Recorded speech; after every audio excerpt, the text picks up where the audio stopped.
Hello, everyone, and we are back. Four boys from FPL Pulse and back with the Game Week 2 podcast. The fine FPL season is finally started. Game Week 1 is done and dusted. I want to get your views, boys. How was it? Was bittersweet like me, or you had some good points from some of the key players that you were banking upon? Aman? Yeah, man, I think it was fairly average. I think my voice is echoing in somebody's mic. Yeah. So, no, I was just saying that the first game week was fairly average, very unlike and unexpected than, what we'd gone for. Like the kind of results we were predicting, they didn't happen. The kind of players we had in our teams, they didn't really perform. Got saved by like a few of those picks, especially in defense and mid. But yeah, I mean, it's a very average start. But yeah, I mean, it's fine. It's just the first game week. Not too worried about. I think the team we have selected is pretty fine. Rest we'll see. I think a few emerging. There are a few players which are emerging and feel like very important at the moment. We'll get there, but I'm not making any hasty moves or taking any hasty decisions. So yeah, but yeah, I mean, just glad to have it going finally, that we are live. The game is live, and we're in the middle. Like it, leave everything aside. It was just such a amazing week end, right? To watch those Premier League matches back to back to back. Totally. So for me, that was such a that was the highlight of my week basically. So I'm just glad about that. Vimarsh, what What about? about? No, I mean, I have similar thoughts. I was really busy on the weekend. I was traveling, and the only matches I could like completely follow were Liverpool, Bournemouth, and the ones at the end. I mean, I had to watch the United Arsenal match, and then I mean, as a compensation, I watched the Leeds and Everton match as well because I missed some of the matches in the middle because of my travels. But it was a very mixed game week. Nothing panned out as expected. Mostly, I think this would have been even a worse game we had Salah not scored in the last 2 or 3 minutes. So I think our Yeah. mental well-being was very much affected by Salah's goal and in the positive direction. So yeah, I mean a lot of things to talk about, and we'll get into those things once we get going with this pod. But yeah, what about you, Suraj? Feels good that we get to see some football finally. The excitement was killed when I checked my score on Sunday night, to be honest. But looks like not a bad start. Yeah. How many points are Everyone, you on for the first game week? I think we had similar teams, so it's 55 points. It will be around 55 the for both. same. Yeah. Aman, you're on 56, right?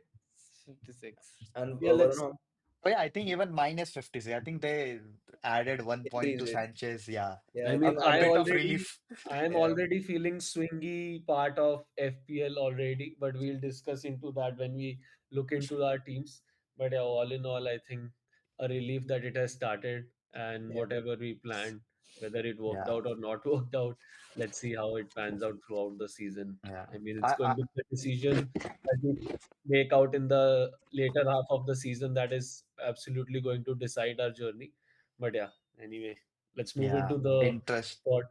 Yeah, pardon, you were saying something. Interesting things happen. I mean, both in terms of infield, off field. I was moved with the Anfield tribute to Jota, to be honest. Same for Wolves, actually. Yep. It was packed with blended emotions, controversies with concerning Semenyo and of course, all the teams showed the intent to win the matches. So Yep. glad to be back. Right. Quickly, our plug on FF Scout. So all the data that we have captured in the upcoming views that we have prepared, the data that is related to football player stats or teams are all captured from Fantasy Football Scout. We are all using their members area for our insights and the decisions that we'll make. So if you are interested, you can go in description below and subscribe to them. This is the most wonderful tool that I can obviously tell you because they do have the features of team planners, price changes, and everything that you basically need from a FPL standpoint. So do subscribe, and FF Scout is the way to go, guys. Okay, let's move ahead with our teams and points. I Yeah. see people have already started asking questions on chat. We will come to that chat later. Yeah, I'll quickly start with my team 50 points, although I've already felt swings in terms of Tarkowski, like the last Everton game. He was before um, Everton got that penalty against Leeds. He was on 10 points, and then it could have been. I would have like. I was already imagining how the Twitter outbreak would have been had Tarkowski gotten that double-digit haul, because that was already on the cards, and that would have made my game week look slightly better. And the similar fate happened in the Nottingham game as well, where I had double NO for defense. I was again, it looked like they were Forest was in complete control. Woods doing the things Woods do. Again, overperforming his XG, and the defense was also rock solid, barring that one penalty that Thiago scored. And but a good insight that we know who is on penalties there. But other than that, that was again a bad, like just a bad luck. Otherwise, it could have been 15 or 16 points more, which could have made it look slightly better week. But yeah, I'm happy with the squad. I'm happy with the pick. Penalties are obviously part and parcel. They sometimes I will still stick to the plan that I went with. So happy with the overall structure. And Reinders, I think, a one common pick that we all four were banking upon even before like he scored that brace. I think this was a highlight that we all went berserk when he scored, and then also provided an like he first provided an assist and then scored. So an amazing thing. Gyökeres was one area where, like in my team, I felt like he really underperformed, but I'm also taking into consideration that United performed really well in that game. So, but obviously the next game is against um, Leeds, who also played a really high pressing football, so it could be challenging there also. The good pointer is like we're hearing that he's maybe on penalties. It's taken away from Saka, and also Havertz is injured. So I'm assured with his minutes. I was contemplating whether I should be moving him out to Ekitike or someone for just a smaller run of fixture, because he may be, because after that performance he might be rotated. But now with Havertz injury, I'm slightly sure that um, it will be safe to keep him for at least couple of games now. Yeah, that's more or less about my team. The rank right now doesn't make like it is irrelevant, but yeah, let's see how it goes. Aman.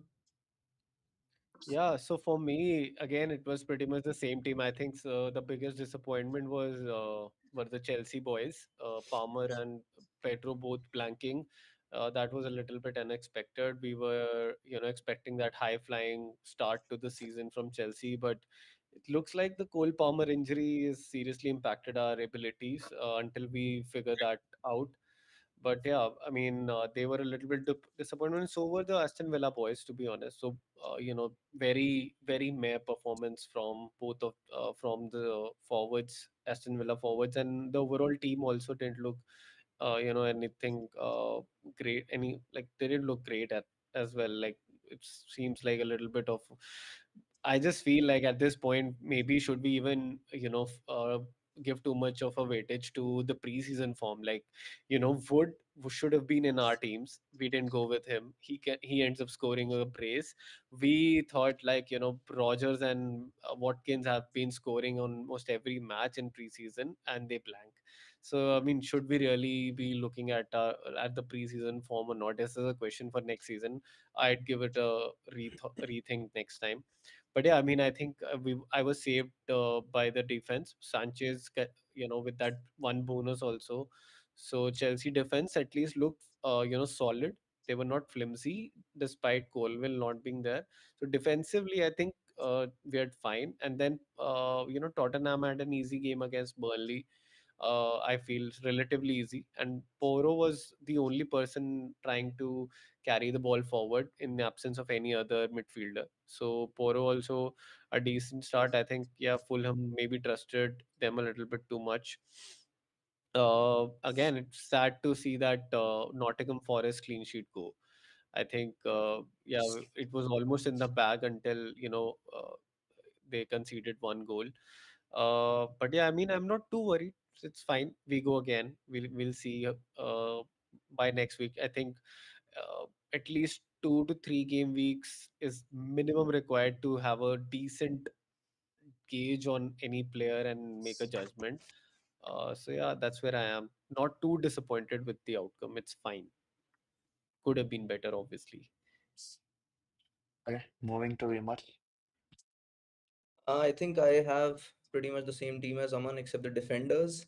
Um, I saw the highlights for the West Ham match, and I mean Sunderland look pretty good in that match. Diouf had some, I think, one or two good moments, but I don't think they mattered much at the end result. A 3-0 loss for West Ham. That was one of the most expected ones. Apart from that, I think we've already touched upon all the others like Bird, Salah, Palmer, Reinders, Rogers, and Watkins. One thing I was really, I mean, one thing that was very strange was the Newcastle Aston Villa match as well that ended in a nil-nil draw. And the only point of concern also in my team I have is from the same match, which is Konsa, who has a red card now. So I don't have any decent defender on the bench, and I might be forced to play Steve in the next game week. So that's the only point of concern I have right now. Apart from that, I agree with what was said earlier. It's too early to say anything. I mean, Wood having a brace and then like Nottingham scoring three against Brentford, a depleted midfield of Brentford, and I mean even the defense. I think Pinnock was not there, and I won't read too much into it. And again, Watkins and Rogers not firing at home, that was also very strange. So yeah, let's see how it goes. At least 2 weeks worth of data or 3 weeks worth of data is should be sufficient to make decisions. Right. Okay, coming to my team. Uh, it's almost similar as Aman and Vimarsh, apart from the defense part. Konsa got red, but I do have Renildo and Richards who can cover Poro and Konsa. I'm still thinking about if whether to play Poro or not against City. I don't think I will, to be honest. One good decision that I made just before the game week was removing Flecken and bringing in Sanchez. I have 0.5 million in the bank. I'll see where to use it. Currently, I'm contemplating how to bring Haaland in. But it all depends on if like there are a lot of things going in transfer window. If Isak comes to Liverpool, I'll pick Isak over Haaland uh, for obvious reason. We'll come to that That's why another that is the He case. controversy. loves Flecken so much that he has not taken him Yeah, out that's from what last season. Keller. It's Kelleher Oh Moving on yeah, or yeah, Keller. yeah. It's Keller, right. Every time I search even in FFM app, I type Flecken first He's instead of he's Keller, and then I he's wonder gone where to the the player went. Bundesliga. To the last Bundesliga. season love. Bundesliga. Yeah. Yeah, right. Okay, let's move to next slide. We'll come Right. to So these are like the fixtures of first game week. So we'll cover some of the top fixtures and like how we are interpreting the result, whether they were in line with what we expected. Let's start with the biggest fixture of I think the weekend, United Arsenal. I think we have a lot of talking pointers from those fixtures. High level, what I got as an understanding from that game, I really liked the look of Cunha. He was, I think, probably the most threatening player from that side. Mboma was also good, but I think in the first half, we he missed a lot of chances where he could have really like an old Brentford Mboma would have kind of converted. Bruno just slightly missed the Refcon, and now there are certain concerns whether in a game like competitive game like Arsenal, he was not able to get those 12 Defcon points where ideally he should have been. So, and also I'm a little dicey on his position now when Sesko comes. If you focus on the lineup, what um, the formation that United was playing when Sesko came on the field, it meant that Bruno, even with Ugarte, because I think Ugarte was not doing the same job, he went a little deep. So this is a little situation that if we want to board onto the Bruno bus later on in the season for maybe like he's the pivot to creating those chances for the front three. then I think we need to take into consideration which position he plays. From an Arsenal standpoint, I think the defense is also the same. Like it hasn't changed. Ben White was good, although he got substituted early, but he was solid on that flank. Gabriel and Saliba did as well as you can expect from this pair, probably the best defensive pair, CB pair in the Premier League still. Saliba also hit the DEFCON pointer, so overall their defense was ticking all the mark. Odegaard looked like one of the most creative outlet. I think he was doing the job that usually Saka does, like always on the ball, always looking threatening. But Odegaard was the one like who was kind of moving and rotating the ball in the midfield. But yeah, Gyökeres had a really sad game and didn't look up to the mark. He got substituted just before 60 minutes for from an FPL standpoint. That was like 1 point again lost. So Vimarsh, I would like to know your thoughts, like how Oh yes. you saw that game. I know United lost, but it doesn't feel like given No, that. it doesn't. No, there's a lot of data points I collected from the match. I mean, so I'll start with the Arsenal first, or I'll actually start with the point that you made about Bruno, with the DEFCON points as well. I think one thing to consider is, and I'll get to the point as well, is the fact that United used to play a lot out of possession earlier. Now, if you look at this particular match, United had 60 to 62% possession in the entire game, right? And that is very surprising for a team like United. And this is after 2016, this is only the third time that United has had a 60% or more possession in a game, and all the other two have been against Tottenham. So you can just imagine, you can just imagine the kind of change in gameplay that has happened in United in this particular game, and there is sufficient reason for United fans in general and other football lovers in general to be happy about how United played. Right? Um, there are very rare occasions that when a team loses and people are like kind of positive and happy. So if I just start with Arsenal first, I mean Gyökeres didn't have much of a game. He had I think what, 9 passes and he misplaced 5 out of those, and he didn't create he didn't create any chances in the game. There was a She was zero. yeah, there was a Twitter post I read somewhere. He was highest on one stat, the highest number of hair flicks. Hair flicks. I think some 20 or 65. some No, 27 65. or 28 No, odd hair more flicks. than that. Yeah, yeah, yeah. So More? yeah, so there you go. So that was that. Again, with the goal being conceded in the first, I mean, I think the quarter only of the first half. I mean, first 10, 15 odd minutes of the first half only, and that too from a corner. That brought back a lot of bad memories from the previous seasons. United shouldn't have conceded that goal, but I mean it happened. Arsenal are the from the 23-24 season, Arsenal are the team that has the highest number of returns from corners, 31, and that's like 10, 11 more than any other team. So they are pretty adept at what they do from set pieces, especially corners. And United has had a weakness in that regard, and they completely exploited that weakness. Um, on the other side of goal, Raya had 7 saves and some big ones as well. Hmm. Suraj, our friend here, headed one straight at the goal, but it didn't go inside. And that was one huge miss. And I think Cunha also had some good chances. Um, Dorgo hit post. oh yeah, Dorgu hit the post as well. So that's Arsenal for me. Apart from that, I think I don't think anybody specifically caught my eye in Arsenal. I mean, it was a tough game for them, which last year wouldn't have been that tough in my opinion. Yeah. But this time around, it was pretty good. Coming to Manchester United, there's a lot of talking points. Generally, I'll try to keep it as concise as possible. Up front, I think Cunha was primarily playing, I mean, as a number 10 or even like wandering forward or stuff like that, along with Mount as well from the left. Dorgu kept on coming forward and like venturing into like forward spaces and then attacking. From the right, I think most of the attacks in the first half, and especially in the beginning of the first half, came through Mbumo. So even Bruno Fernandes created 5 chances in the game, and we all know he's a chance monster. He creates chances. Even though he was playing so deep, he was still creating chances. So there were occasions when he was like breaking the line and then giving a pass to Mbuma, and then Mbuma was like trying to cut in or deliver a cross, right? So we saw a lot of that in the first half, and that is a sign of good things to come. I think that's what Mbuma's position is going to be. He's going to be there, deliver crosses. And if you remember, while the match was on, we were like in touch with each other, and I said Sesko has to come on because United were missing a presence in the box, right?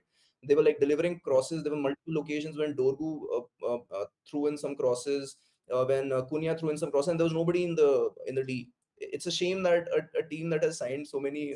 I mean, I know it's the first game, but a team that has signed so many attackers and there's nobody in the box. And it was imminent that Sesko would come on. There was no chance that he wasn't coming on, and even us viewers could recognize that. So United has 60% possession in the game. They had 22 shots and 7 on target, compared to Arsenal's, I think, 7 or 9 and 3 on target, right? So possession, I mean, in terms of all the stats, United was ahead, and that was a good thing to see after a long, long time, because normally in the past few years, United has just won by luck or by individual brilliant performances, and not by good team play. And this had been something that was lacking for a long, long time. And I mean, even Cunha has had the for the games in the first game week. Cunha had the highest average progressive carry, right? So he that is something that we've talked about in some of our earlier pods as well. I think the first one or something. Cunha is a very progressive player. I really like players who just move forward and not pass the ball back, or even like uh, pass the ball to the side. He just takes the ball and carries it forward. There was a brilliant solo run he had, which ended in a very shameful shot from him. But it was a brilliant run, and it was again a sign of good things to come, right? And again, the flick that he did against Ben White, that was just something you're not used to seeing right now at United, right? So he brings a lot of flair. He brings a lot of creativity. And there was again another shot that he took that Rhea saved, right? From it was a very difficult angle, very tough angle to score from. But again, Rhea did a good save there. Even Right. Embumo, even though he didn't have a good game, he was delivering crosses, a good game by his standards. But he had the second highest ball carry. I mean, I think 230 odd meters in a single game for this game week, just after Callum Hudson-Odoi, apart from, I mean, other defenders or someone, right? Promising signs, I would say, then Promising, overall. promising sign. And again, I also want to talk about one more person, that's Dorgu. He might not be the best in terms of DEFCON points or something, but he was venturing into very dangerous areas. That one shot he had on target was very promising as well. So a lot of good things from the match. And I personally feel that in for the coming two game weeks at least, Cunha might be a very good differential option for people who would like to punt on him. But I don't think anybody's gonna transfer in the second game week. But again, that's something to watch out for. I Yeah, think your that's thoughts? a Yeah. pretty elaborate piece on United and Arsenal, Yeah, that we do not need to focus I on their think players. I Vimarsh's think it's excitement is justifiable. pretty evident. Yeah. Yeah, Excitement is I evident. I wanted to give him that space because after a long time, United has played so well, and he deserved Really that appreciate piece, right? But I'll just we'll pivot to and quickly cover other teams. Yep. Yeah, Aman, you want to take a stab on sure. Chelsea and how they played? Yeah, Chelsea had a very missable kind of a performance. They didn't look great on the attack. We were basically I mean, sort of out thought by Glasner. Like, he had an amazing setup against us. He ensured that Eze, Sar, Wharton, and Hughes, they absolutely blocked all the spaces in the midfield and isolated our forwards out. We could not make those forward passes in between the lines, which we have come to be known for, and that's how we do our transitions and attack. But yeah, so we basically just kept rotating the ball and made a lot of sideways and backward passes. And that's, like, I think we were missing Colwell dearly. Uh, Very concerned about the positions Cole Palmer was taking. He is not playing in his preferred right forward space, and I think is not at his best if he's not there. I'm just hoping that next match, at least, there's some tactical shift and Maresca realizes that he needs to play him, in that preferred position. That's best for the team as well. Uh, let's see. I'm not too concerned because, again, like, West Ham is a decent match to judge the team again. It's a London derby, so it will be tough. Although West Ham is not in a great spot, so it should be a decent competition. So let's see how we do against them. I'm expecting some sort of a little bit of a low block, maybe again, not sure. But low block was our last season's Achilles heel as well. I don't want it to be the same way this time as well. Not so yeah, hopeful, but I'm watchful of the Chelsea players we have, but not too concerned. One thing I'd say, the defense is sorted. One player which really stood out for me in the match was Kukurea. He was taking some amazing advanced positions, and I think it's going to be a feature for him this whole season. He has been assigned that role. He has a new contract. He has been trusted with a lot of responsibility. He will get the minutes, so he is a nailed starter for the team, and he is all the time taking those advanced positions, just hanging about the box, ready to assist or take a shot himself. So, keeping my eye on him. Pedro again was subbed, at around 70 minutes, and I think it will be that kind of a season for him. It could also be that Dilap starts and is subbed around 60, 70, and then Pedro comes on, Yeah. depending on the kind of opposition we have. So again, like Pedro, Palmer, both a little bit concerned. Kukurea on the watch list. Yeah, summarizes well, and I think a pointer from Palace.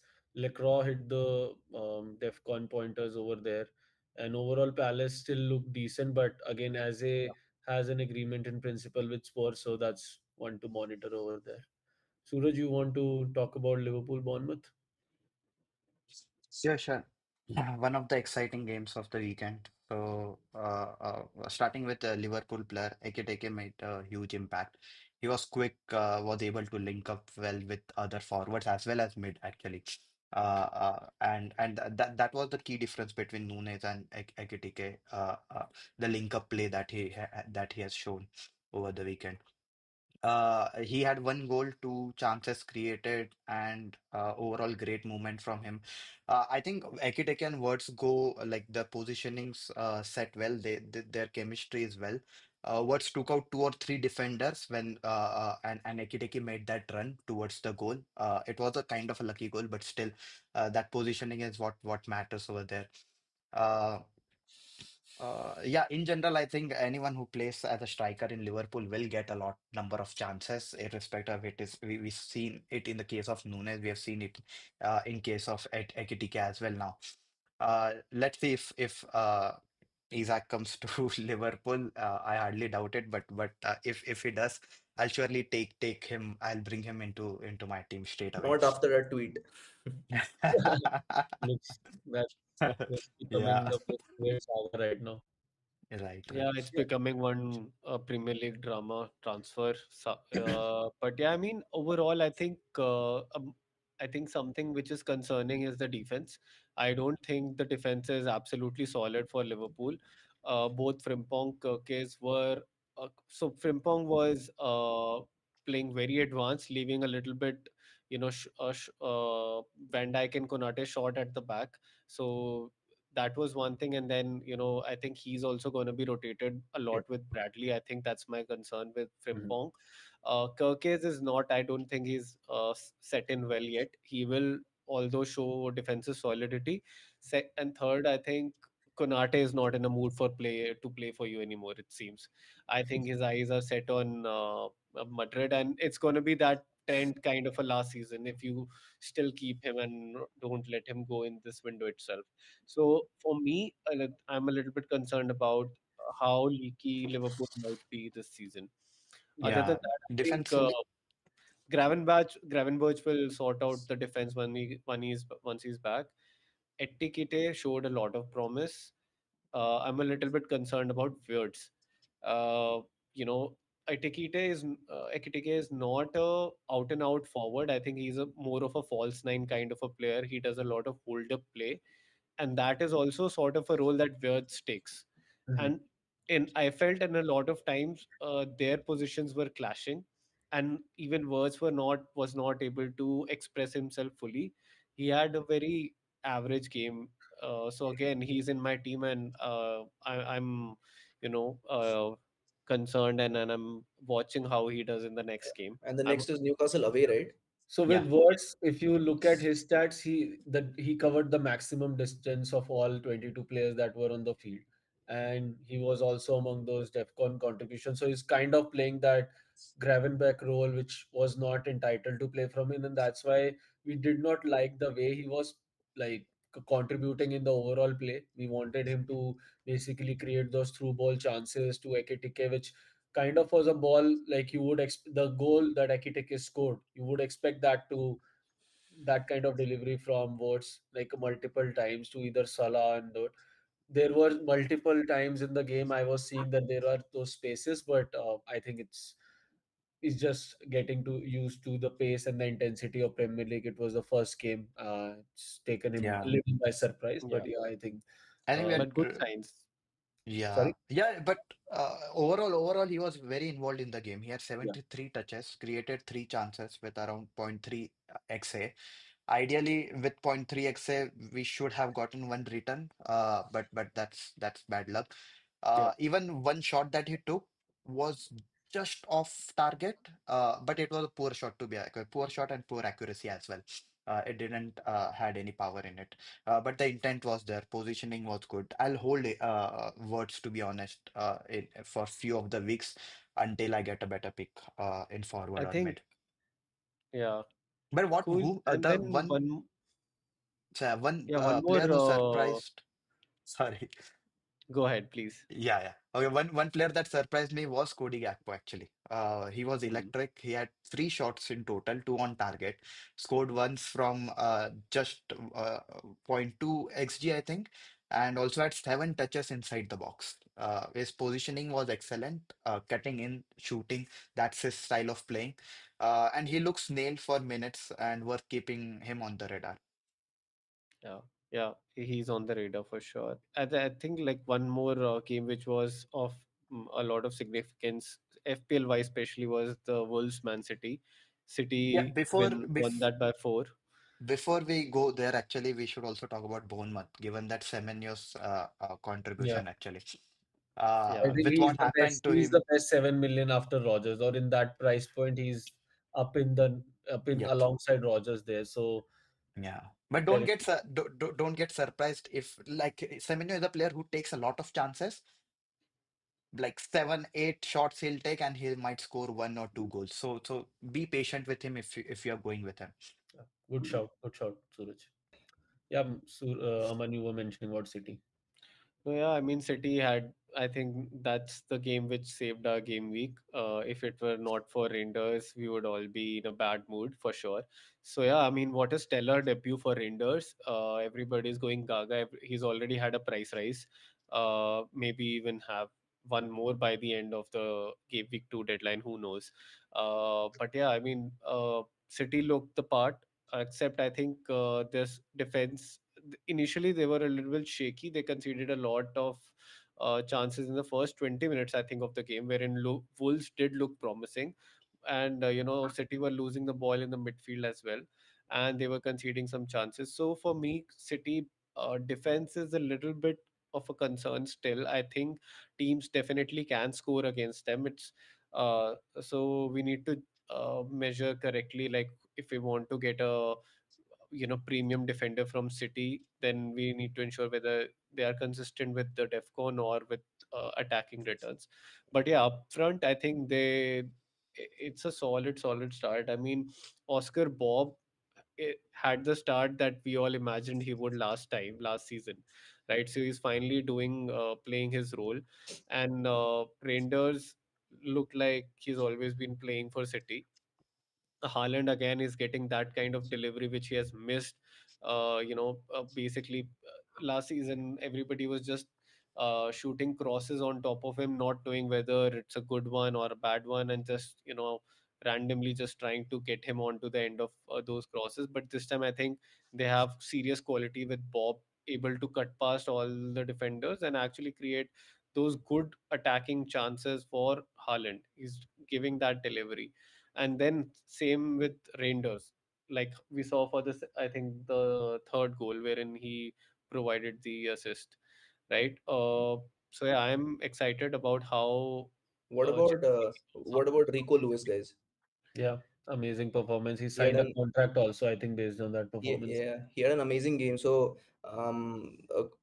much to. I mean, it's not a surprise, but I think mostly everyone expected Pep to go with the model of the two fullbacks, but he deployed an inverted 10 in Rico Lewis. Inverted 10s have been deployed in the past as well. Like in general, like a lot of players have played that way. And Trent has played that way. Zinchenko has played that way. Ben White has played that way. So I think he flourished in that role. He got an assist as well, right, Rico Lewis?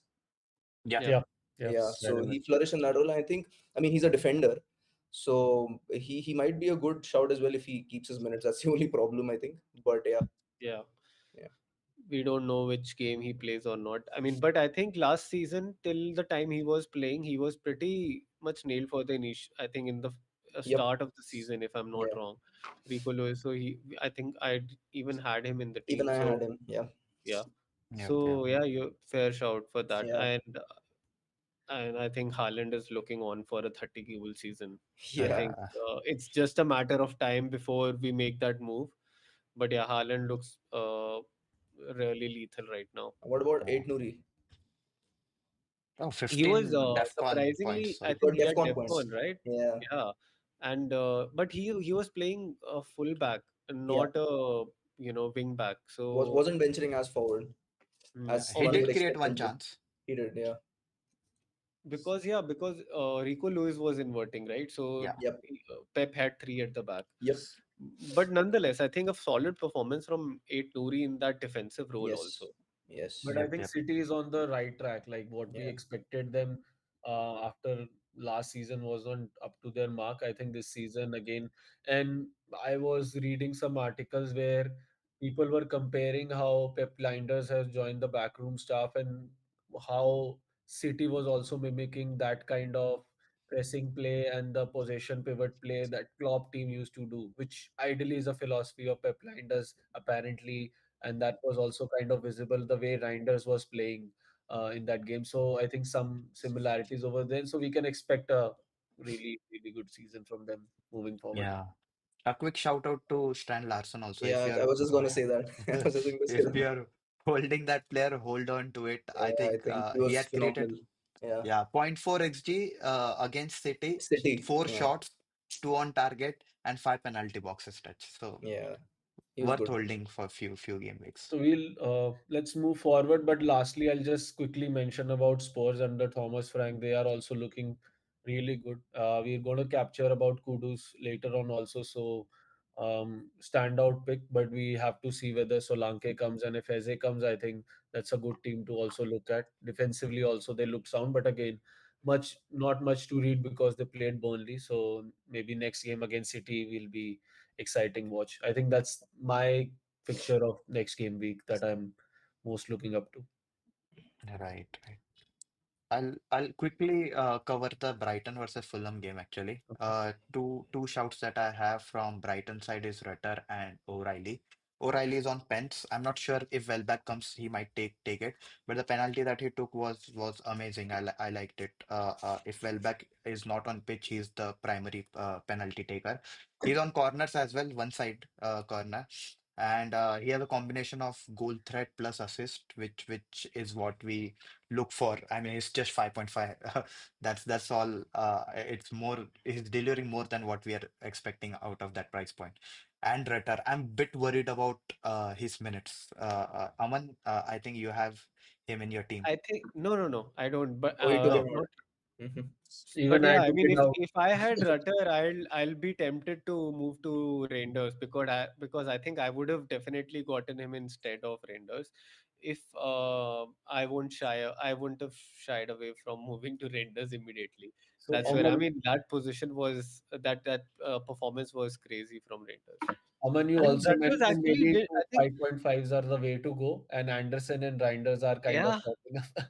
I did say that. I Yeah. did say that And exactly that I when had him when now. even Anderson performed in the game week later, like first Reinders performed, and when Anderson also gave a really good performance, he even had a 0.68 XGI. So you can imagine much better performance than Reinders. So then I was Yeah. only sound was like, I think 5.5 is the way to go, and it could be Oh my Reinders. God. Is the path to What a Haaland. Yeah. I'm So telling you, that's what's going to happen. I mean, we'll come to the transfer. Let's discuss it then. But yeah, coming to Nottingham Forest and Brentford, what a game, right? Like, unexpected performance from Nottingham Forest Yeah. attack wise.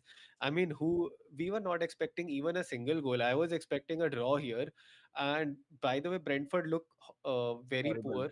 I don't. Yeah, I there's think multiple they reasons are to it, the no? yeah, Yeah. they and Yeah. it's like every team is coming to just take a player from this team now. Like it seems like Newcastle have already made a bid for Johan Wissa.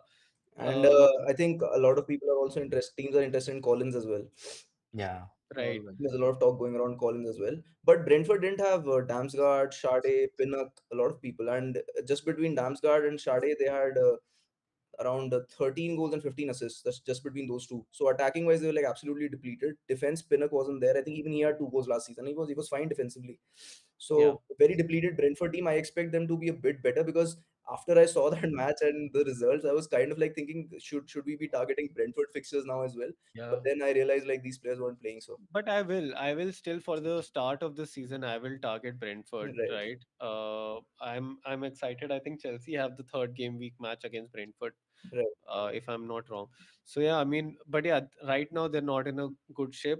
However, Nottingham Forest are right. Defensively, they look solid. Wood is good. Uh, they Wood is should have good. gotten that clean sheet. Yeah, Wood and is Wood good. is good. Yeah. Wood is good. All right, let's move to other section where we are Yeah. covering how we are looking at the other game weeks. So moving to our expected goals. So this is again a view from Solio Analytics. We are just looking at the expected goals, or maybe we can even look at the next fixture roundup only, Suraj, if from ROBT that we had pulled up in the upcoming slides. Yeah. So I think even this is good, and maybe we can, for reference, go back and look at. So just looking high level from what we are looking from a preview of the game week two fixture, I think the standout ones, and we are also looking from them from a captaincy shout out or the Arsenal fixture. Haaland is also promising. I think the markets are still not expecting Spurs to do well after that game, and they're expecting them to like City to score in more than 2 goals. So that's there. If I look at Aston Villa, I think they are also considered there, but again, not from an angle of maybe Watkins as captain right now. But what are your thoughts, guys? Just looking at this view. Yeah, I mean, had they actually scored, I would have considered Watkins as a captain. I don't have an Arsenal player, so and I don't have a City forward, so no Haaland. So otherwise, obviously Haaland would have been a captaincy shout. If Chelsea would have performed a lot better, maybe I think Palmer would have been, my alternative to the captain this week. But again, like I'm not really sure how I gauge or expect them to perform against West Ham. That too, it's at London Stadium. It's a London derby. West Ham historically does well against Chelsea, at their home. I'm not too sure whether I can trust Palmer for this one. So I'm really confused at the moment. Captaincy is absolutely haywire for me. But yeah, some obviously standout fixture is Arsenal and City. Right, right. And also from a clean sheet odds, I'm again seeing Chelsea up there. So again, West Ham doesn't look like Fulkrug and Bowen. I think people are rapidly moving them out after the performance they had. I think any West Ham pick right now is very dicey. It's a very tricky area to go in whether they'll do a good job over there or not. So that's again a good shout. Arsenal again as expected. So we don't have much coverage of Arsenal. I do have Gyökeres, but I'm contemplating whether he's a good captain shout given his first match performance and how Lead performed. So how do you read that particular fixture? I Leeds I and mean, Everton yeah, no, Leeds and Arsenal. or Leeds and Arsenal. Okay, Yeah, I mean, Gyökeres had a very poor start to the season. Saka is not on pens, so again, little bit of appeal has gone down. I don't think Arteta has really sorted, how Arsenal are gonna play with Gyökeres. I think last season they played the entire season with Havertz, who is now injured. I was almost sure that Havertz is gonna start against Leeds, but now the news has come in that he has had a knee injury. I definitely feel Gyökeres. I mean, is a kind of a player wherein the team has to be set up around him. He has to be the focal point of the game. Arsenal right now do not know how to do that. They have been playing the entire season from their wings with and Martinelli on the other side, or Trossard being the main outlets. Right. So how quickly will they be able to realign, or make them sort that out? I'm not sure, but it is a fixture to target. I Would I think, make a yeah. transfer for that? I don't think so. Yeah. After the first, I mean, these game week results, you have these inclinations to make sudden transfers and all. But the Arsenal Leeds fixture is the only fixture I'm afraid of. And when I say afraid of, I'm afraid of in terms of losing points over there or not gaining them. I think we could be in for a surprise as well. The scoreline could look. I mean, it's not like Leeds will win or something. It might be that Arsenal find it difficult to score, but I think they will score, and Hmm. I think Gyökeres should. This should be the fixture that he should target to kind of like um, as a takeoff for his career in Arsenal. I mean, So if you have Gyökeres in your team, like one of the pod members here, what would you do? I would captain Would you him. captain? Yeah, I Huh? would Why? captain You guys are tempting me so that against. I Yes. stay I would behind. not. I mean, the only, I mean, for me, what I think is, if like Varun has it, I mean, the only reason why he would have gotten him would be for the fact that he would captain him in the second game week. There is no Yeah, other point in getting him, like, exactly. so I there's think no, you That have to that go with him. idea was always there, but it yeah. was also based on at least have some XG against United No, no, because I United played also really well. No, yeah, I mean it's hard to read. I might United again surprised do it. us.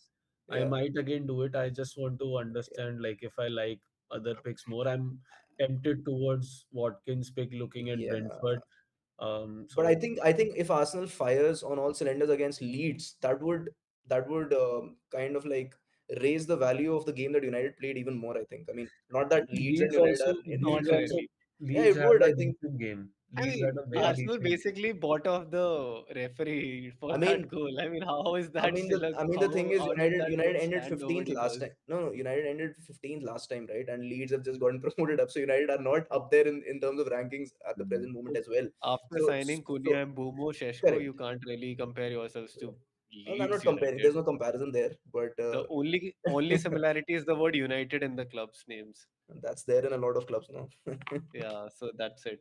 right? But yeah, okay. Like, But yeah, Any I any think, I mean, to keep it concise, I think Gyökeres should score in this match if he plays the entire 80, 90 yeah. odd minutes. I think I that mean, should he's be, still not highly owned, so I will still be like still he's 25% owned, so it's kind of a template. yeah, So captaining yeah, him would I can have an edge. But yep. like talking about Liverpool, like is this the full and final game we are keeping Wirtz or and maybe moving him if he doesn't do well in this? I How don't do think I, so. I don't think so. No, I think Newcastle had a good game against Aston Villa. They didn't score, but they had a hell lot of chances. So it won't be an easy game against Newcastle, in my opinion. So I don't think we should judge again by this. I think Liverpool didn't have the easiest of fixtures to begin with. I mean, they had like the first game was okay. I mean, Bournemouth is not easy in any way, but I don't think they had the easiest run of fixtures. So I don't think we should judge again by just Newcastle. And this is but away he'll drop again. in price if that is yeah, He might, but I think if we hold on and then like just wait for the easy fixtures or even the mid fixtures, he might as well return. You never know. yeah. Again, Yeah, obviously, it's this is one more game. I think for we'll see. But yeah, I mean, see, I'm keeping a why I'm close watch. bringing this up is again when we'll discuss about transfers. right. Words and Gyökeres is my way to get Haaland, which is a more of a security. So yeah, but we'll come to that later on. But Won't take out Palmer. to understand No doubts on Palmer. Palmer, I Uh, think again, see, I'm again playing this game from a ownership perspective. I don't think Right, Palmer ownership from highest owned player, if he performs in one game, we will be back to square one. right. So that is where the challenge of taking him out is. So Hmm. it's tricky there. I Let's don't see. think, and I think next game it was a one-off bad game with Let's see. Palmer. I But if do he plays want in to that position, mention I don't one think point. he'll I fire. do want to mention one point. Like he hasn't had a open play goal in Yeah, league I saw since January, so against that is Bournemouth. one striking point. But a player on pens, and still, if you look at Chelsea, it's they are playing around him only. I think next game will be a different story against West Ham. He should come out with some attacking returns and Yeah. probably a double digit thought. I wanted to bring up Bournemouth again, and if you see the odds of goals, it's like two goals are expected out of them with a 32% clean sheet out. Given the fact their entire backline is a new backline, the way they performed Hmm. against Liverpool is probably playing into a lot into this. But should we discard Wolves so much that they won't be able to put up a fight because these currently these odds show that. So because I really like the way Stan Larsen still performed against City, and I expect him to be amongst the goal. I think he Yep. might score against Bournemouth, and I mean with Strand Larson, even if Wolves lose, it doesn't matter. He might score there. So the only purpose you'll have him in your team is to score goals, and he might score. I think there's what 1.13 goals with Bournemouth, so they might score one as well. They're expected to score a goal, and that'll come off of Strand Larson, in my opinion, if it comes. Right. Yeah, and against Wolves, usually they concede more through central area. So Ivan Nilsson might be a pick, but it's one game week punt. I won't go there. And He's not a if good I have to finisher. talk about your next game week, like the fixture that we always thought of rotating, are you thinking of playing both Dubravka and Steve in the lineup, or is it going to be one of them? Because It's Steve. Sunderland absolutely demolished Yeah. in their first game. So like they look really attacking, even though Magui didn't feature, but overall Ballard and everyone in the squad from an attacking lens also they were up in there and the intent was there. I know the home fixture they were backing in them, but I think whatever signings they have done are kind of clicking from the first game already. So any thoughts on those? Because playing Burnley is a tricky playing for those. I know you both have Konsa, Vimarsh, and Suraj. You'll Yeah. probably have to play.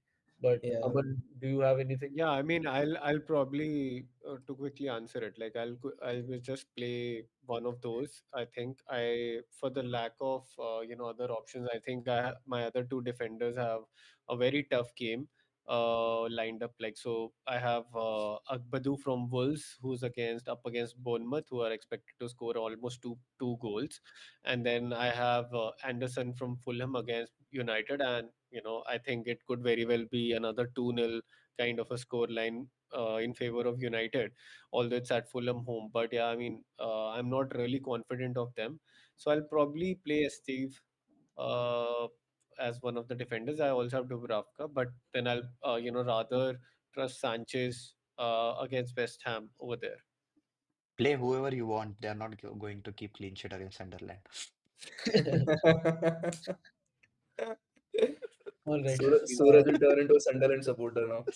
Actually, Burnley actually defend well at home. Turf Moor is a tough But place to go, and they had a decent. They always do could be well. four So points and if from you could be they're 4 points for 32% clean Steve still. chance also not bad. Quite possible. Yes. Could be 4 points for Steve still with DEFCON if we Yep. consider Yep. maybe. That too. So Yeah, so I'll 4 points is probably decent. play Steve. Right. Right. Right. Okay, let's move to dilemmas, guys. Yeah. Yeah. So we've kind of noted down what the community is talking about. We've briefly covered most of these things. We'll go one by one, and one of you can just I've just prepared these as a quick fire questions, and a one sentence reply could suffice our viewers on what you are thinking. These are some high level dilemmas. People are leading a lot into the players and how the games panned out. So we'll start with now as he moving to Spurs, does he become an instant pick? Aman. Yeah, I mean, not instant. I would probably give him a week or two. But if the moment I see him starting in that lineup, I would want to bring him in. So from that perspective, I really want this transfer to happen within this week. So at least he maybe comes on from the bench this weekend itself. Maybe for all we know, I think it will not happen though. I think he will get to play his last match at Selhurst Park this weekend, wherein he can bid goodbye to the Crystal Palace fans. And for that reason, I'm also thinking that Crystal Palace might actually win that game against Right. Nottingham Forest. They're themselves not a bad team. They don't look a bad team at all. So, but yeah, I mean, he's a juicy pick, and he's likely to come into my team if he moves to Spurs. Even makes Kudus better, I think, in that Yeah, 6.5 million price point. yeah. He Yep. had a standout game as well. So next question He, for Vimarsh. Okay, I just wanted to do this as a rapid fire. yeah, Maybe yeah, we yeah. Let's do. Let's keep do. our thoughts for later. So next for Vimarsh. So with Reinders, is he enough to cover Haaland for a short-term period?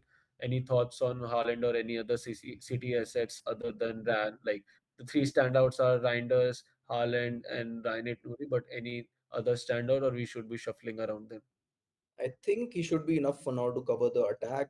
Unless Haaland goes berserk and just keeps on scoring 3 goals in each match, I think it should be fine. I think he gave 10 points and Haaland gave what 13, right? So I think it's fine. Right. Next up, we again have a Chelsea question. So with for Aman, so Tosin injury seems minor. Could be back by game week 4. And could be strengthening the Chelsea backline. That's the question. What are your thoughts on that? And also, do you think Kukurea is must have? Yeah, a toss in back would be a major boost to us. I think it will solidify our defense even more. Uh, Kukurea, it depends on how easy it is to get him into your team. If you have like, and also where you are, if you're already on a six, do you want to move away from that Liverpool six or a City's 6 million defender that you have, or a Arsenal 6 million defender? But I think if anybody is playing a wild card, or whenever they have a chance to restructure their defense, I think Kukurea will be right up top in terms of the premium defenders to have in your team. But I mean, I would like to have him, but would I prioritize that move? No. Right. So next up for Suraj, we've already covered Steve and Dubravkavan, so we'll move to the Yeah. Semenyo.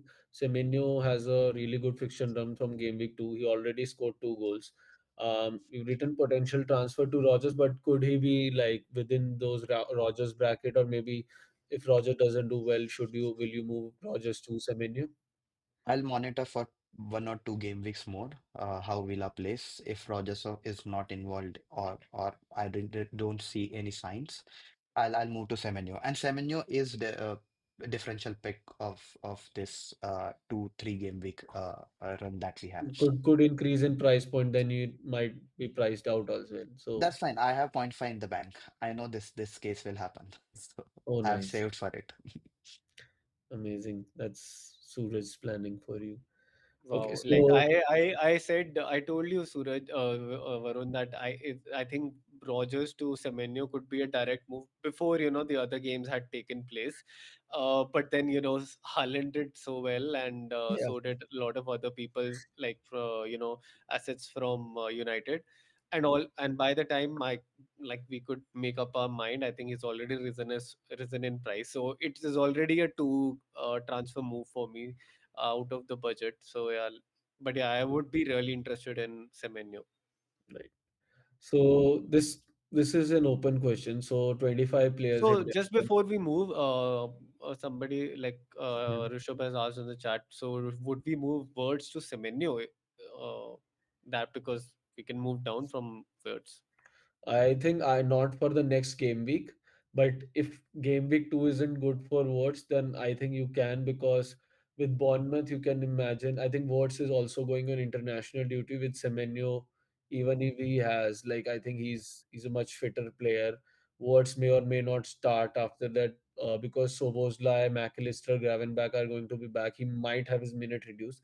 In case of Semenyo, Clivert is not there. Evanilson is not performing up to the mark. He's the only sole player who's kind of dictating the play in Bournemouth. So obviously, my eyes are on him.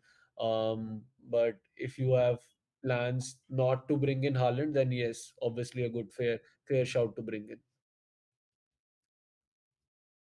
All right. So next question, I'll keep this open for all three of you.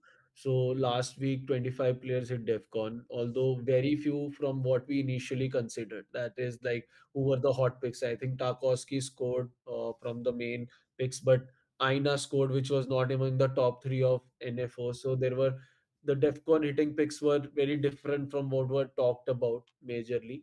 So have we been early into reading this thing, and should we pick up the themes that are coming in this season and probably take another couple of game weeks to understand who will be these monsters? Anyone? Yeah, I'll take that up. I think we definitely read too much into the whole DEFCON hysteria.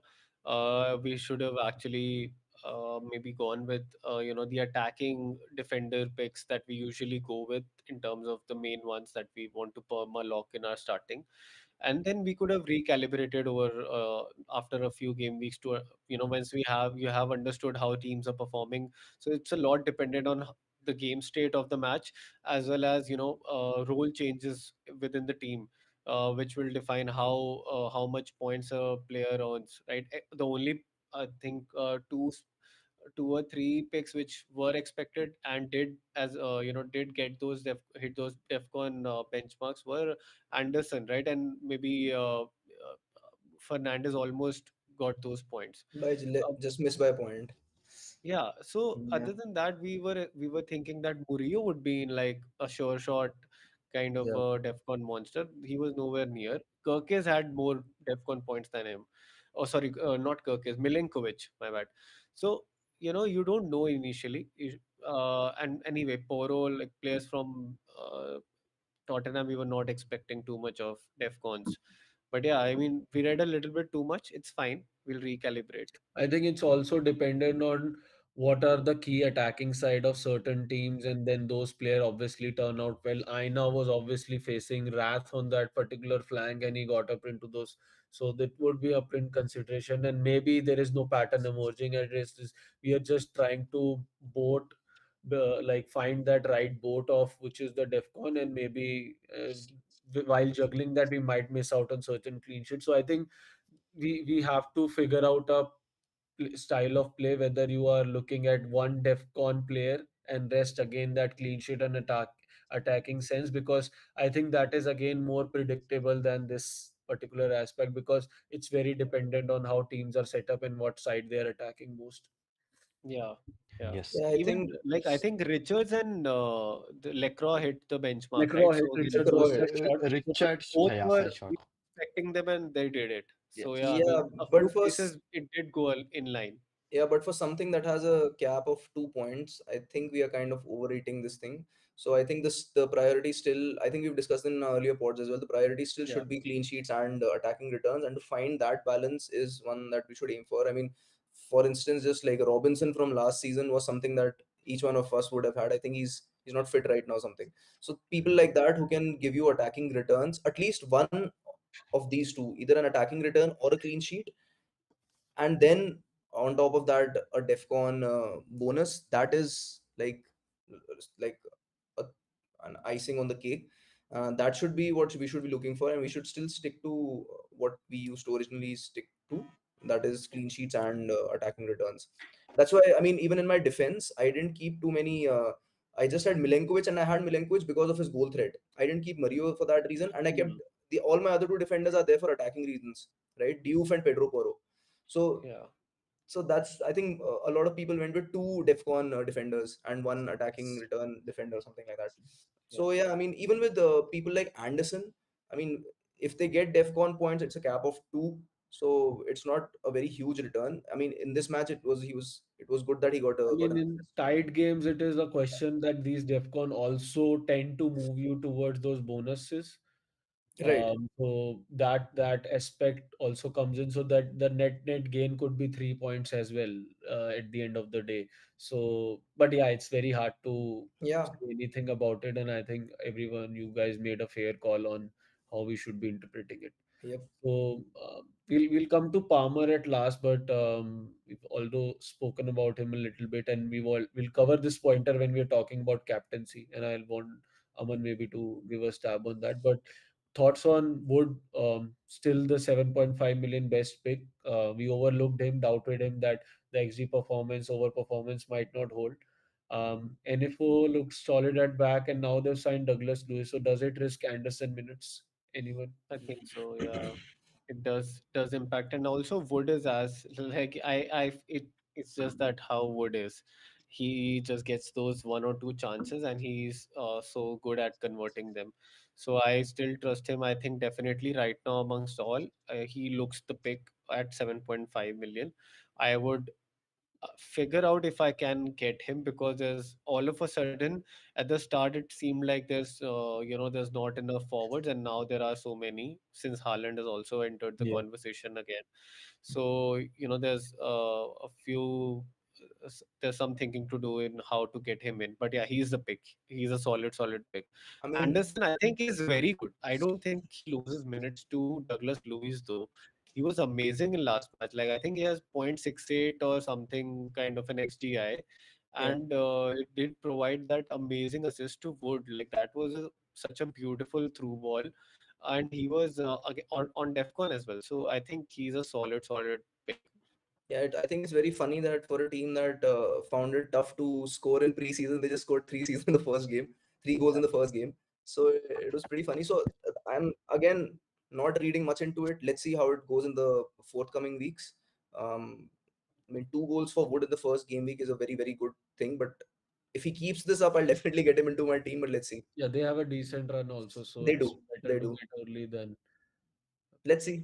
Let's see. So, Suraj, next question for you. So, can Gakpo, Wirtz, Ekitike, like a combination of these two, cover for Salah and open funds for getting other players in? If you're getting in Haaland, yeah, you can do it. If you're not getting Haaland and removing Salah both, don't go for it. I'm a bit biased over here. Uh, Salah is that guy who will give you either assist or goal or combination of both in every game week. Uh, I'll only remove Salah if I'm getting Haaland. But my plan currently is to get both Salah and Haaland. Gakpo versus Ekitike is a good punt. Words will talk more about that once we see more matches from him. But I would not suggest for it, to be honest. Next up, Vimarsh, can Cunha be potential differential for the upcoming 2 game weeks? I think he absolutely can. The only thing is, I mean, it would be very surprising and heartbreaking if, after playing the game that they played United in the first game week, if they end up drawing or losing to Fulham, it'll be it'll be very, very heartbreaking now. But I think Cunha was the standout performer in terms of the attack, and I hope Sesko starts as well. If that happens, I'm expecting more than 1 goal. If not, I will be silent in the next podcast. But I think you need to, give some time and be a little more patient. Like it is fine. Fulham is not going to be an easy game, and you need to give credit to the team as well, right? I They're mean, they're all right. a They're place to nothing go to. exceptional. Craven Cottage is not an easy place to win a match. Yeah, I mean, so uh, it's fine, even if it is a draw or a loss. I think no, it's not. you've created a great team. Amorim Not has like I think. already said Amorim has already said that we can beat any Premier League side. We've shown that in that last game. So Right. Let's let's see. Let's see. Let's hope he's Yeah. for the you know best. what But yeah, Cunha. Yeah. he's giving me those Mourinho vibes. Amorim.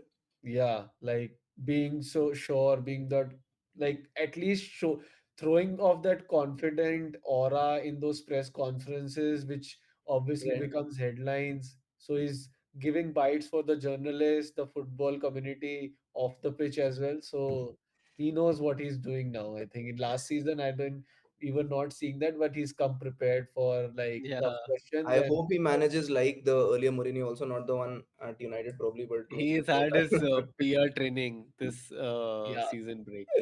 Yeah. but yeah, I mean, just coming back to the question as well.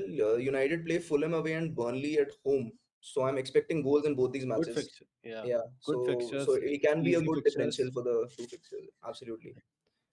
So next question, maybe Suraj or Aman, you can take it up. I So think we did answer like this Yeah. question Leeds that one, yeah. we are Just gonna target Brentford, and those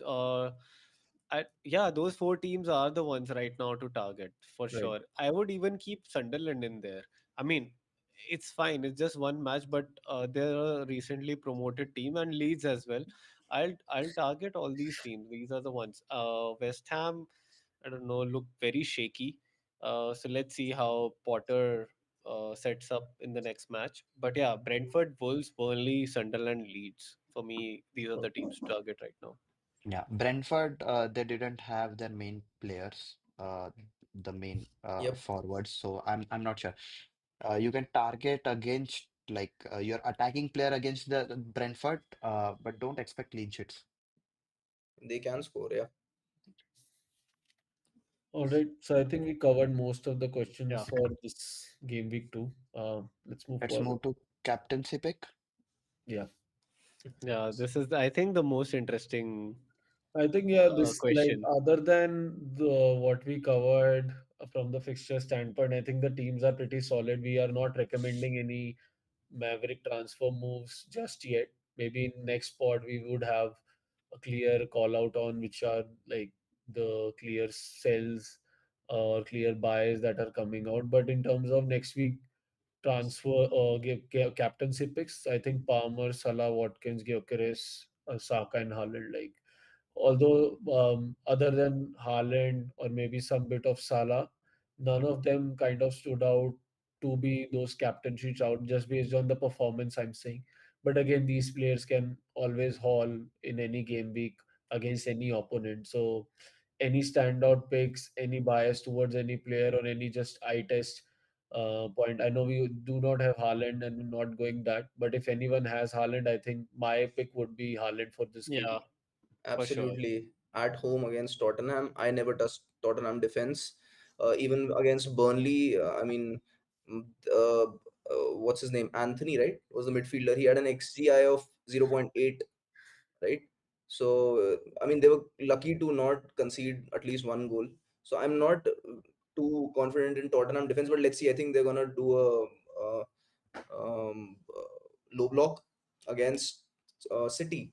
But let's see. In any case, I have just the first three players in my team. I have Palmer, Salah, and Watkins. And I just pinged Aman earlier today saying that I might just captain Watkins this time against Brentford away. But let's see.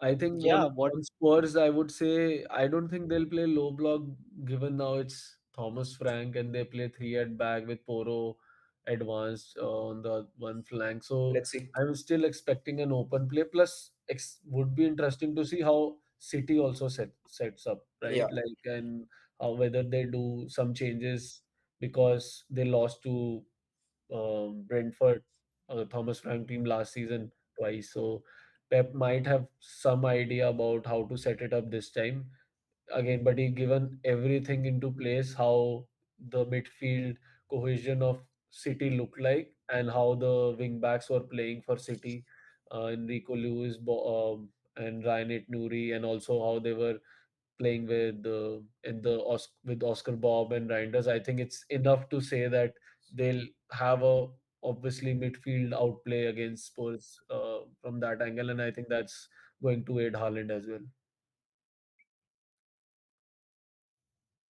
Yeah, I'll go and for I think, Salah.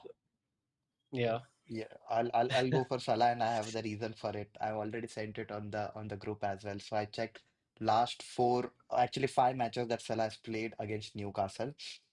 In last three of the matches, irrespective of home or away, he had more than 10 touches in penalty boxes. He has taken total four, five, six, seven shots in last three matches. Doesn't scream a lot, but he has returned in each of those matches. I won't go for Palmer. I don't have Haaland, so Salah is the way to go for me. Okay, let's change it to Salah then. I'll change from Watkins to Salah. How many goals he had in last 5 games against Newcastle? Last five games you're talking? Let me check that. We have Last three would also be fine. last three he had four goals and three assists. My God. I think, yeah. For me, for lack of a better option, I think Let's go for I Salah. I am tending to Salah because I am not really impressed by Chelsea's output in the previous match. I'm not sure how we set up again, and Yeah. if Palmer is playing in that, a little bit deeper role centrally, I don't think he'll get you those returns. I don't have a Arsenal player or a City player. Watkins, The only thing is he didn't like he did nothing in the last game. He has just one shot. That's the only problem. I'm only The going by yeah. split issue, season like form. it's He had most five tricky goals. for me. It's tricky for me. I have Palmer, Salah, Watkins, and Gyökeres. So I don't know. I absolutely don't know right now You what captain I'm doing. Dewsbury Hall. But Oh, I've already if I had captained Saka, captaincy once, if I had Saka, I would have captained Saka. He's Yeah. good at creating as well as goal scoring. So but it does not scream like Gyökeres is also in penalty. So like if he hauls, I will feel bad. But if Salah hauls and I'm on Gyökeres, I'll feel even bad. yeah, Salah's one goal can outscore Gyökeres by 2 or 3 points. So Yeah, I but think I think I missed this also. Was it confirmed by Arteta that Gyökeres is on penalties? I think there's a Arsenal journalist who Yeah, yeah, yeah. It actually has been Okay. confirmed so by he's a the journalist Then that Varun is the internally journalist who yeah. that it has been communicated to Gyökeres by Arteta that he's on yeah. pens. So the journalist who broke the news of Gyökeres to Arsenal first, he was the one commenting on it. So So then it people is are a you are then just close your eyes and just captain Gyökeres. yeah, that's but again, let's see. Yeah. I'll be a deadline decision, maybe. Yeah. guys, when in doubt, go with Salah. Yes, that is true. When Yeah. not in doubt, then He also will go with Salah. punish you. I'm telling you, he I mean, will if punish you you. even if you look at ownership, if 54% is the ownership, the effective ownership with captaincy will also be very huge. True. So it's like you are dealing with a lot of upside to play against. Yeah. I mean, the only case you will win is Salah doesn't do anything and Gyökeres scores. That's the only case when you will win. If both scores, Salah is still getting higher points than Gyökeres. Okay, let's do a ranking of top three from this list. Haaland would be on top, but other than that, Haaland, Salah, and I'll go for a differential pick. Maybe Saka. Vimarsh. I would go just confirming once. Chelsea is playing West Ham at home or away? West Ham are away. Away. Okay, So that's then, so then that's a correction there. But then I would go Haaland first, Saka second, and if that was home, I would do Palmer, but probably then Salah third. Haaland, Saka, and Salah. okay. Yeah. Aman, For me, it's Haaland up top, and then I'll go Gyökeres in second, and then Salah. nice. So my first is again Haaland, similar. My second is Salah, and my third is Watkins. Oh my God, no I faith am in not Arsenal trusting whatsoever. Gyökeres. And you have Gyökeres in your team. My I know, God. but I am kind of not feeling that vibe. The first game, like, it was a torture to watch, man. He was just doing this rather Yeah. than scoring. Yeah. Anyway, what else do we have, or should we wrap I it think up? that's the end. Okay, let's just quickly go back to our teams for any So yeah, let's transfers. go back to the team. Yeah, yeah, yeah. Yeah. Okay, so this is the team from Game Week 1, the potential changes in the playing. So I will be again going with Forest double up. I made up my mind, but I am just contemplating between Steve and Dewsbury Hall. So it will be a 4-4-2 for me most likely. Sorry, I'll be playing Richards for Dewsbury Hall. So I'm just thinking whether I need to play a Steve versus Romero or not. So Richards will play obviously at back. He's a So decent fixture. you are So hoping for a 0-0, Nottingham Forest like Crystal I Palace. have no other option, but Richards do have a upside of DEFCON as well. So and it could be a very well 0-0, right? And a goal Palace scoring. Palace did not create like they were not so threatening against Chelsea. And looking at Forest defense, I mean it's a gamble, but if it plays out for me, it is well. I think that's my take on So that. you're gonna bench Dewsbury Hall, I'll be benching Dewsbury Hall for sure. and instead of him, And you'll get Richards or Steve. Richards for Dewsbury Hall and Steve for Romero is what my thoughts are Romero. right now. Right, right. Okay. Whom do Arsenal play? Oh, sorry, Everton play. They're playing home. It's a home game. Let me just check. One I think second. Brighton. Yeah, Brighton home. I Right. would still go with Dewsbury. There might be Yeah, some I would go possibility. with Dewsbury Hall. I mean, some attacking return instead Yeah, of Steve at least. and Dewsbury Hall can also get you those two Defcon, by Defcon. the way. Yeah. I mean, that's what I'm thinking with Romero also. I mean, I'm it's tricky, but see, with I'm pretty these, sure Sunderland will score against Burnley.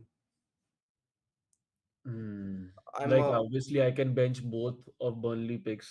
So yeah. I'd say you keep it like that. you keep the Keep team as it it is. is. Don't do anything. Is my Yeah. No, yeah, but I have same. to play Richards. I have got Richards for this game. Oh, okay.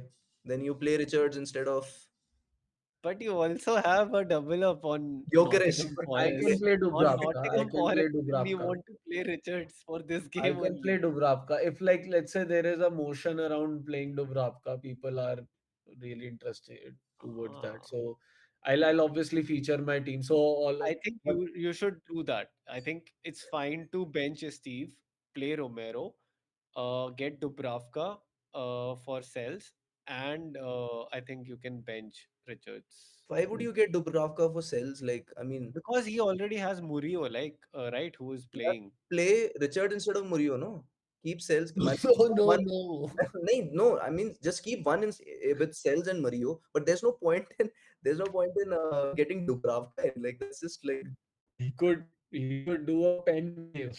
Do you think after Sunderland's last game they won't score against Burnley? I mean, that's. No, you I never mean, that's. know. I mean, I think. You never know what happens like I in mean, I wouldn't get Dubravka, but yeah, I could be wrong. You never know. The Lord works in mysterious anyway, I ways. mean, it's still in the air, but yeah, like my initial thoughts, barring the thoughts of my friends over here, it would be Richards for Dewsbury Hall, and may or may not be SG for Romero. That is what I'm thinking. So maybe it changes, but we all will be posting our teams on our Twitter as well as we'll be having our shorts on Instagram as well as YouTube. So do watch out for those for our final drafts. But no transfers. Yeah, I'm not doing any transfer. Maybe Likewise. not in game week 3 also. I think I'm still very happy with this team. Yeah. So yeah, I mean, same. For me, I'm not also making any transfer. Only thing I think I don't know. I think I can actually just play the same team. Maybe the only decision is between Anderson and Steve. Could play Steve instead of Anderson because I definitely think United can score, but there's a DEFCON upside at least with Anderson, so that is also in my consideration. Rest, I'm just hoping that the other players deliver. I think captain will stay as Salah for Hmm. this game week.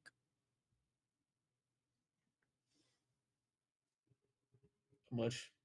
I think I am not going to do any transfers. Captaincy will probably go on Salah and partly on Watkins, but mostly Salah.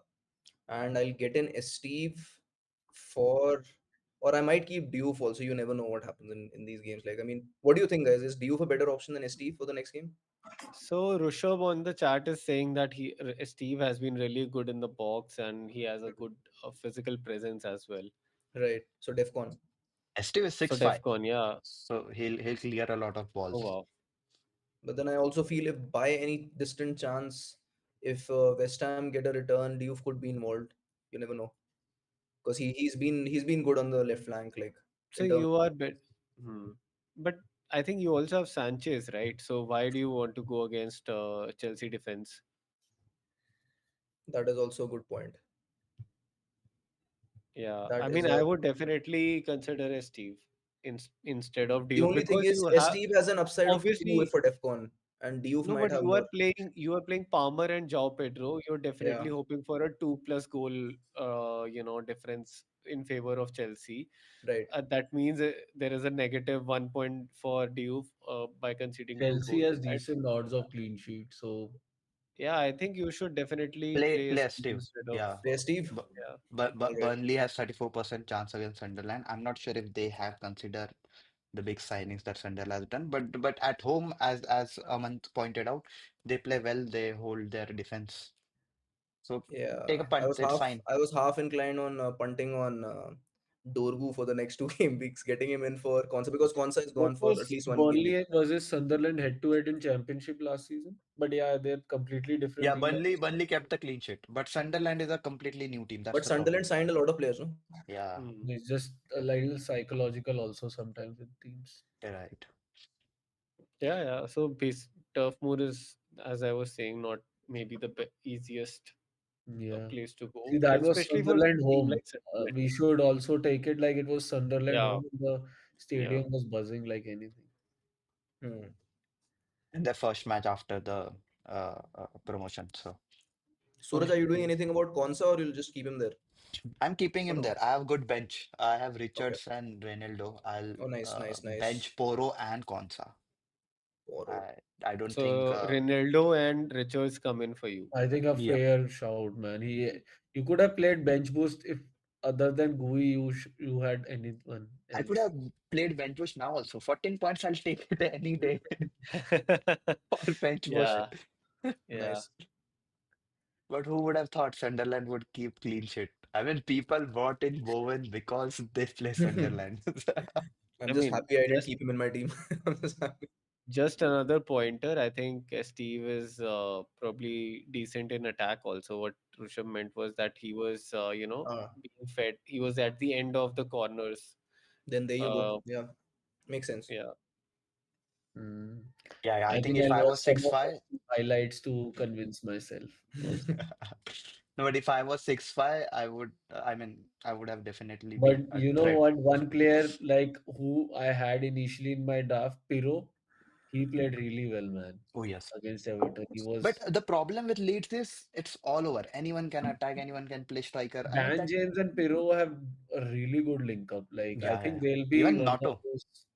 Sorry, not, I yeah, don't know how to Notto pronounce also. it. Nonto, Noto only, right? Nonto, Nonto. Nonto, right. Nonto is like He that he waits for SCNY. one-on-one. He cleared the defender, but he didn't go inside. He waited for the defender to come back just to humiliate him.